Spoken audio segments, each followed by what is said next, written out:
Hey, how's it going guys? It's Serge coming at you again with another tech tutorial. So this video is going to be following up my previous video on how to keep root and update to 5.0 Lollipop on your Verizon Note 3. So in this video I'm going to show you how to update to 5.0.2 of JasmineRom, and this will get you ready to install Multisystem on your phone. I will be making a separate video on what Multisystem is. I will be going in depth to that in another video before we actually install Multisystem on our phone. And I will be making a whole separate video on what Multisystem is in depth before we actually do the install process in another video in the future. So what this video is going to do is it's going to show you how to flash 5.0.2 on your phone, getting it ready for this Multisystem install.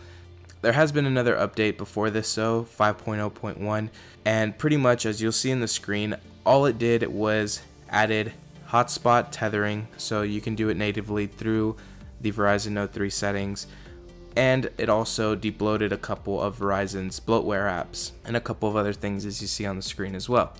So if you are coming from 5.0, in other words, if you followed my last video and haven't done anything since then you could still follow this. You don't have to be on 5.0.1 to put 5.0.2 on your phone.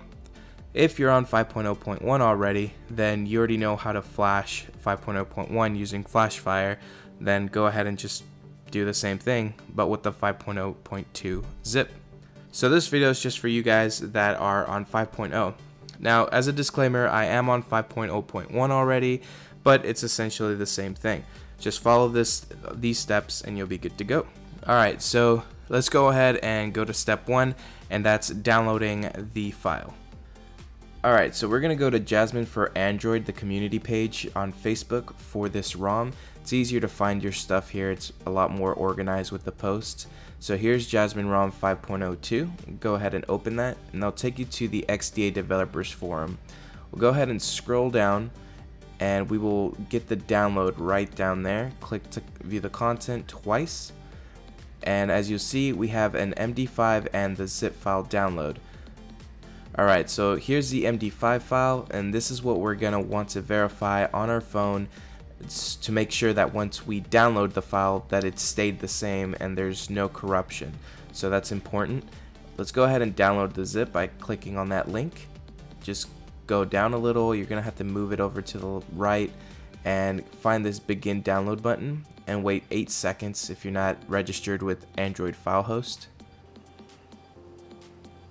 Alright, and the mirror should pop up here soon, and then you could just select the primary one or one closest to you, and the download will begin.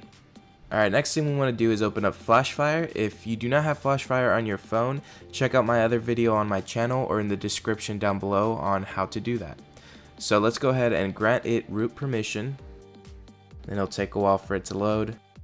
Right on, and then read the disclaimer and hit agree, and next we want to hit this plus button and go to Flash Zipper OTA, and then search for that zip file we just downloaded. Mine's in download and 5.0.2 zip. Alright, and we could just leave these options as is, and then we'll go down and you'll see that the zip file is there, Everroot is disabled, and reboot is normal, and then hit flash. Then hit OK on this. It's just warning you it's going to take a while to load. Alright, so this part, it might get a little scary. Your screen will go black for a while, and then you'll faintly see a loading screen, and that will pop up here in a second. Alright, so here we see the loading screen, and it's really faint, but you can see a whole bunch of files scrolling through in the back. So just don't touch the phone.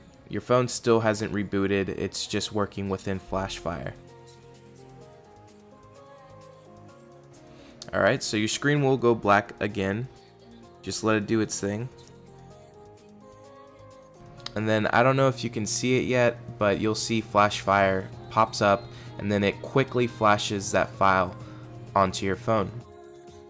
Once it's done, it'll say rebooting, and then you might feel your phone vibrate and reboot. Alright, and then you should see that blue LED light up, and then you have the new boot screen. I really like this boot screen. It's on my Android watch and on everything else that's on Android Lollipop. So I like the uniformity, it's nice, but you still get the Verizon load up tone in the back. And if you are on 5.0, you might notice that this is a lot quicker to boot up. Alright, so after quickly unlocking it, I'm going to go and navigate over to my settings. And then go all the way down to About Phone. I'm going to show you that we are on 5.02. So you see Android version is still on 5.0, but as you see on the build number, it's JasmineRom version 5.0.2. And just like that, we're done. So what you've done is you've updated from 5.0 to 5.0.2, or from 5.01 to 5.0.2. So if you were from 5.0.1, there's not much of a difference, except for it's preparing you for Multisystem. So be on the lookout on the explanation of Multisystem. I'll be doing all my research on it, putting it in a quick little summary, and explaining what Multisystem is, what benefits it's going to give you, and what it's all about now that we are in the Lollipop world. It's a completely different world from KitKat, so we can leave that world behind. There's no going back if you're at the point now as I am on 5.0.2 JasmineRom. So it was that quick, that easy, and that's all there is to it. Alright guys, so this was a nice quick short video that I wanted to give you in preparation for Multisystem. So if you like this video, go ahead and give me a like down below. Also be sure to subscribe for anything Verizon Note 3 related. I have a whole series that I will put in the description down below to keep up to date with the Verizon Note 3 and get any updates and videos from my channel as soon as they come out. And also I want to give credit where credit is due. All my previous videos and in this video as well, all the music has been provided by my brother Gutless LX on SoundCloud. So I will leave a link in the description down below for his music, and you should go check him out. He's super talented, and all these videos have been improved by his music. So go ahead and check out his music as well. Alright guys, more videos coming soon. I'll see you in the next one.